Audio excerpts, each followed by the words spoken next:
these are wonderful people that will never aggressive people.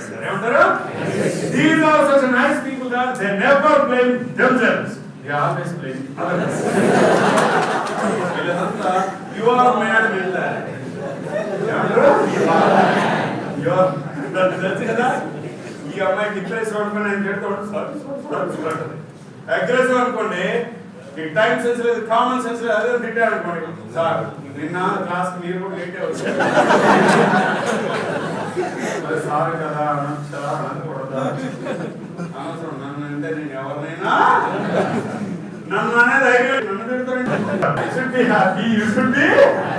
నువ్వు వెంటనే appreciation పొందని ఏం చేయాలి దట్ ఇస్ కాల్డ్ కూడా మూడు ఉంటాయి sometimes we are depressive వీళ్ళు ఎలా ఆలోచిస్తారు తెలుసా ఓకే నేను ఎప్పుడు లేట్ రాను ఇవాళ లేట్ వచ్చానంటే నా జెన్యూన్ రీజన్ నాకుంది మరి సార్ కూడా ఎప్పుడు తింటారు అలాంటి సార్ ఆయన ప్రాబ్లమా అనుకున్నారు నాకేం తెలుసు ప్రాబ్లం అనుకుంటుంది he right it is way I right in my way అని అనుకునే వాళ్ళని ఏమంటా ఎప్పుడు చెప్పండి ప్రతి వ్యక్తికి మూడు ఉంటాయి కానీ ఎక్కువ శాతం ఇందులో ఉంటాం డిప్రెసివా అగ్రెసివా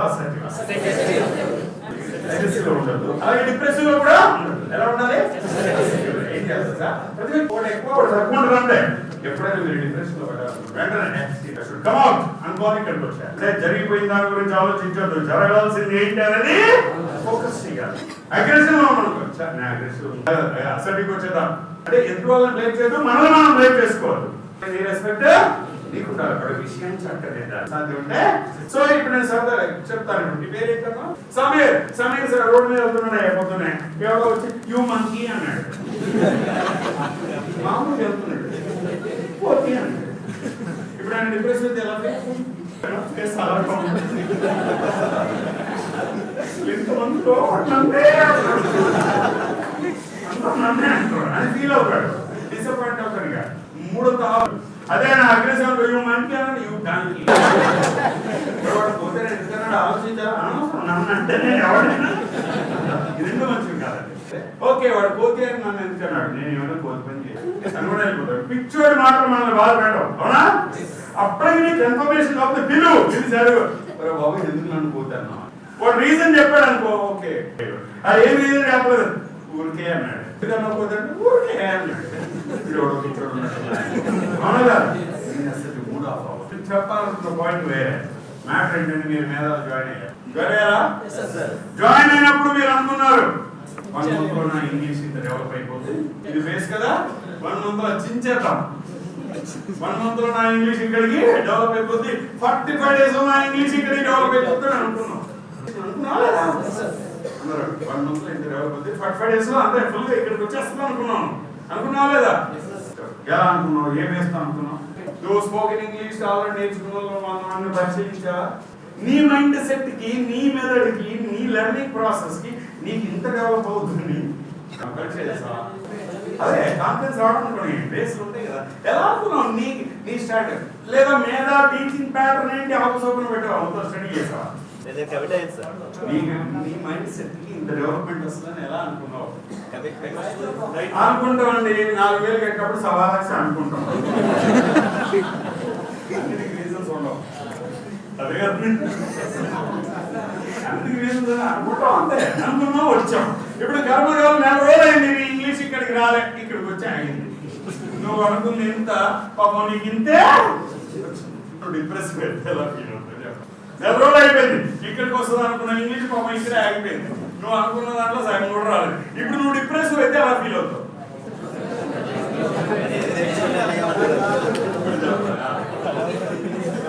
ఏమనుకుంటావు 4 రోజులు అయిపోయింది ఏమొచ్చింది 4 రోజులు రాదు ఇంకా 15 రోజులు ఏమవుతుంది నాకేమి ఇంతకుముందు 3 ఇన్స్టిట్యూట్లకు పోయినా అందరూ అన్నారు మేధాకి వెళ్ళరా వస్తుంది అన్నారు మేధాలోనే రాదండి ఇక నాకు ఎక్కడ నాకు రాలేదు రావట్లేదు నువ్వు ఊరికే టెన్షన్ పడితే వచ్చింది మర్చిపో జరుగుతా లేదా చెప్పండి టెన్షన్ లో ఉన్నప్పుడు మనలో ఉన్న నాలెడ్జ్ కూడా పోతుంది టెన్షన్ గురి కాకూడదు రావట్లేదు నువ్వు పదే చెప్పావు అనుకో పైన తదాస్తు దేవతలు ఖాళీగా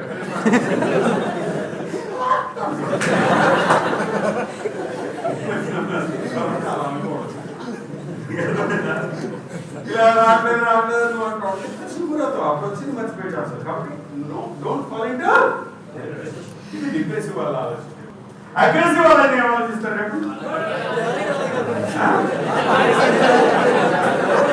సార్ నమ్మలేదు, సార్ సీనియర్ కదా, ఏమంటారు?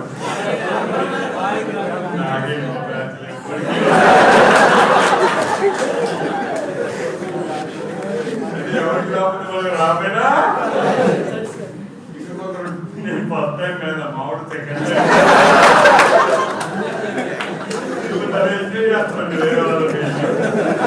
అగ్రెసివ్ వాళ్ళు చాలా గమ్మత్తుగా మాట్లాడతారు. అలా ఎంత గమ్మత్తుగా అంటే సార్ అంటారు కానీ సార్ ఎక్కడ ఫస్ట్ వీక్ లో రాలేదు, మొన్న కూడా రాలేదు. ఇంట్లో 30 రోజులు సార్ మొన్న ఎక్కడ వస్తుంది అంటే నేను రాకపోవడం వల్లనే నీకు ఇంగ్లీష్. రెండోది ఇంటర్వ్యూలు చాలా డిప్లొమాటిక్ గా ఉంటారు. ఏ విషయాన్నైనా వాళ్ళకి అనుకూలంగా మాట్లాడేస్తారు కదా. ఓపెన్ చేసాడు 10-20 మంది కూర్చోడు పర్సనల్గా చెప్పారు. మా బ్యాచ్ 150 మంది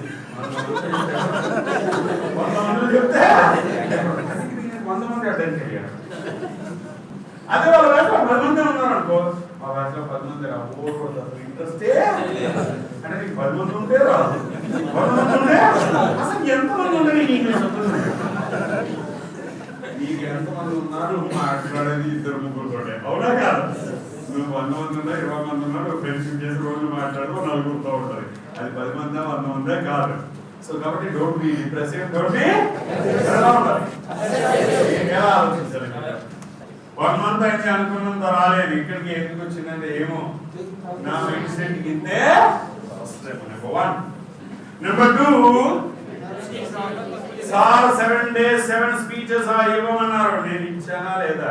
సార్ క్లాస్ కు ముందు క్లాస్ తర్వాత రోజు అరగంట ఫ్రెండ్స్ ఇంగ్లీష్ మాట్లాడమన్నారు. నేను మాట్లాడానా లేదా? అన్ని తెలుసా లేదా?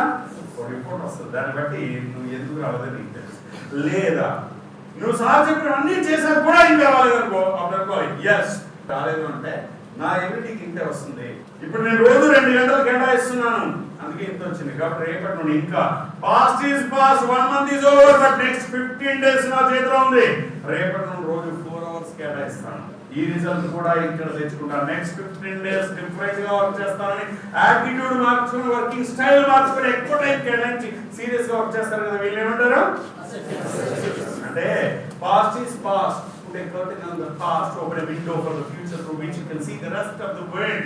గతం గతః, దాని మీద గడ్డలు పెట్టాలి, కొత్త ప్రపంచాన్ని కిటికీ తీయాలి, దాంట్లో కొత్త ప్రపంచాన్ని చూడొచ్చు. నీ మైండ్ నుండి ఆల్వేస్ గతించిన దాని గురించి బాధపడద్దు, జరగాల్సిన దాని గురించే ఆలోచించాలి. వాట్ ఐ సే ఇస్ అయిపోయిన 4 రోజులు కాదు, నెక్స్ట్ 15 రోజులు నీ చేతిలో ఉంది. దీన్ని ఎంత బాగా వాడుకోగలవు, that's very important, right? So now you understand depressive, aggressive and assertive. అయితే ఎప్పుడైనా సరే డిప్రెషన్ లో ఉన్నా అసర్టివ్ వచ్చాలి, అగ్రెషన్ లో ఉన్నా ఎందుకు రావాలి? This is one attitude. We talked about bouncing back attitude, assertive attitude, and there are so many other attitudes which are in this particular context. I want to say మీ అందరూ ఒక doubt ఉండదు. Sir 20 సంవత్సరాలుగా రాని English 45 రోజులు చాలా doubt ఉండదు. వస్తుందా? Sure నమ్మాలి. ఎందుకు వస్తుంది?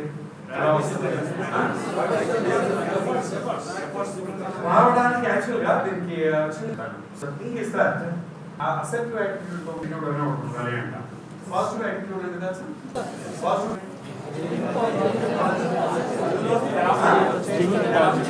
పాజిటివ్ యాటిట్యూడ్ ఉండాలి. పాజిటివ్ యాటిట్యూడ్ అంటే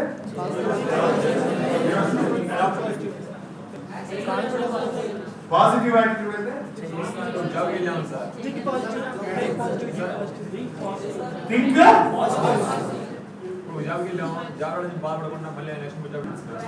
యాటిట్యూడ్ అంటే ఎప్పుడు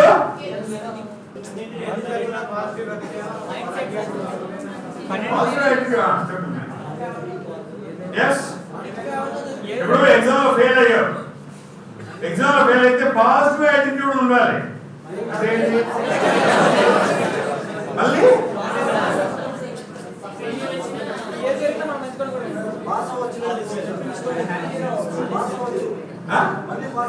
మళ్ళీ పాస్ అవ్వచ్చు, బాధపడకూడదు.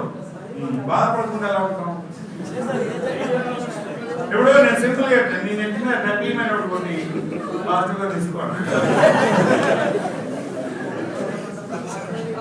అంత పాజిటివ్గా తీసుకోవాలి కదా, రైట్ రైట్. నేను ఒకటి కొట్టాను, ఎట్లా తీసుకో, నేను ఎత్తి మీద ఒకటి కొట్టాను, కొన్ని పాజిటివ్గా తీసుకోండి. ఎలా తీసుకుంటావు? నా నెత్తి మీద సోముందేమో సార్ కొట్టాను, అవునా? కత్తి తీసి కడుపులో పోయి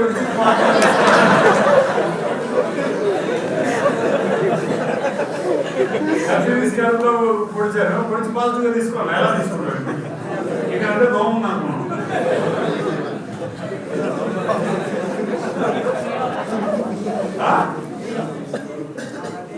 పాజిటివ్గా తీసుకోవడం అంటే ఫెయిల్యూర్ని యాక్సెప్ట్ చేయడం కాదు. అంతా మన మంచికే అనుకోకూడదు. జరిగిన ప్రతిదీ అంతా మన మంచికే అనుకోకూడదు. ఎందుకంటే అంతా మన మంచికే ఎప్పుడు జరగదు. అంతా మన మంచికే ఎప్పుడు అంటారు? ఎప్పుడు అనాలి? ఎప్పుడు అనుకోవాలి? అంతా మన మంచిగా ఎప్పుడు అనుకోవాలంటే నీకు 70 సంవత్సరాల వయసు దాటాక నీకు స్కూల్ మీద పడినప్పుడు, నోరు తడబడ్డప్పుడు, ఒంట్లో వెళ్ళినప్పుడు, ఇంకేమి చేయలేనప్పుడు అప్పుడు అనుకోవాలంట. ఏం జరిగినా అంతా అప్పుడు మాది అనుకోవడం తప్ప ఇంకా చేసేది ఏంటి? ఈ వయసు పిచ్చి డైలాగులు చెప్పకూడదు. ఇలాంటి అంతా మనం మంచిగా అవ్వదండి. పాజిటివ్ యాటిట్యూడ్ అండి. Converting the failure into success. Failure ని సక్సెస్ లోకి మార్చడాన్ని పాజిటివ్ యాటిట్యూడ్ అంటారు. అంతేకాని యాక్సెప్ట్ చేయడం కాదు. ఫెయిల్యూర్ ని యాక్సెప్ట్ చేయడం, ఫెయిల్యూర్ ని ఆనందించడం కాదు. ఫెయిల్యూర్ ని సక్సెస్ లోకి కన్వర్ట్ చేయాలి, దాన్ని పాజిటివ్ యాటిట్యూడ్ అంటారు. Any failure can be converted into success. మన ఫెయిల్యూర్ ని సక్సెస్ లోకి కన్వర్ట్ చేయడానికి ప్రయత్నించాలి. That is called the best example I tell you. ఇక్కడ పాజిటివ్ యాటిట్యూడ్ ఎలా ఉంటుందంటే, నాకు ఒక మంచి పర్సనల్ ఈనాడులో ఒక వ్యక్తి పనిచేసేవాడు. ఆయన ఏంటంటే ఈనాడులో డిటిపి తెలుసు కదా, డిజైన్ చేస్తారు. ఈనాడులో వైజాగ్ ఈనాడులో పనిచేస్తారు నాగిరెడ్డి గారు అని. ఆయన నాగిరెడ్డి గారు చేస్తున్న క్రమంలో ఆయన ఓన్లీ డిటిపి, ఆయన సార్ ఇప్పుడు ఈనాడులో 7,000 రూపాయలు వెళ్తాం కదా. ఆయన ఫ్రెండ్ ఆయన ఇద్దరు వెళ్తుంటే ఆ బీచ్ లోకి వెళ్తారు. యాక్సిడెంట్ అయ్యి 2 కాళ్ళు పోయి, ఆ లైఫ్ లో ఏం లేదు, ఆయన పెద్ద చదువుకోలేదు, కానీ 2 కాళ్ళు పోయి మనిషి ఉన్నారు. ఒక 6 నెలల తర్వాత కోలుకున్న తర్వాత ఆయన ఏం చేయాలి? డిటిపి చేస్తే ఏమొస్తుంది చెప్పండి? అది నేను ఏ ఆఫీస్లో డిటిపి ఇస్తారు, ఇంట్లో కూర్చునే చేసుకోవాలి. కానీ అప్పుడు ఆయన స్కిల్, ఈ డిటిపి చేస్తే సంపాదించలేము, ఇది కాదు, నాకు తెలిసిన ఇదే అనుకున్నాడు. దాంట్లోనే అడ్వాన్స్డ్ అంతా ఒక తీవ్రమైన కఠోర శిక్షణ అది చేశాడండి. సెల్ఫ్ రకరకాలుగా ప్రాక్టీస్ చేసి డిజైనర్గా తయారయ్యాడు. ఒక డిజైనర్గా తయారయ్యాడు. డిజైనర్ అంటే ఈ తెలుసు కదా, ఆయన ఒక మంచి డిజైనర్గా అయిపోయి అదే నాగిరెడ్డి 1 సంవత్సరంలో 40 లక్షలు సంపాదించి కుర్చీలో కూర్చుంటే ఆయన 10 ఏళ్ళ నుంచి పనిచేస్తున్నాడు. రైట్. ఆయన టాలెంట్ ఏ రేంజ్ లో పెంచుకున్నాడంటే, you believe it or not, Visakhapatnam municipal commissioner IAS సంబంధించిన ఓటింగ్లు అవన్నీ డిజైన్ చేయాలంటే ఈ నెలలేని కమిషనర్ వీళ్ళు ఇంటికి వచ్చి కూర్చుండి ఒకసారి చూసుకొని వెళ్ళిపోతారు. ఫైనల్ జిల్లా కలెక్టర్ ఆయన దగ్గరకు వచ్చి గవర్నమెంట్ సంబంధించిన ఓటింగ్లు అవన్నీ చేయాలంటే డిజైనింగ్ ఈయనే చేస్తారు కదా. అండ్ ఇందులో స్కిల్ ఉంది, ఈయనకంటే వాళ్ళు ఎవరు డిజైన్ చేయలేదు. దానికి బెస్ట్ ఎగ్జాంపుల్ ఏంటంటే, మీ చేతిలో మెటీరియల్ ఉందా, ఆ మెటీరియల్ నాగిరెడ్డి డిజైన్ చేస్తున్నారు. సింగిల్ కలర్ లో ఆ మెటీరియల్ అంత లుక్ రావాలంటే హైదరాబాద్ లో 10 మందిని కూర్చోబెట్టి ట్రయల్ చేయించారు. పెద్ద కార్పొరేట్ కంపెనీస్ డిజైనర్ తెచ్చి ట్రయల్ చేశారు. ఇదే ఇక్కడ నుండి నేను వెళ్ళి అంటే 20,000 ఫ్లైట్ కాబట్టి ఖర్చు పెట్టుకొని 2 రోజులు అక్కడ ఉండి గంటలోపు నా మెటీరియల్ మొత్తం తీసుకొచ్చాను. అంటే నేను ఏం చెప్పాల్సుకున్నా అంటే, నా కాలు పోయే కదా, ఇంకేం చేయాలని ఢీలా పడితే ఈ రోజు నాగిరెడ్డి కోసం ఇంతమంది వెయిట్ చేసేవాళ్ళు కాదు, అవునా కాదు? అంటే ఒక ఫెయిల్యూర్ వచ్చినప్పుడు దాన్ని సక్సెస్ లోకి మార్చుకోవడానికి ఏం చేయాలని ఆలోచించాలి. ఇది ఇలా జరిగిందే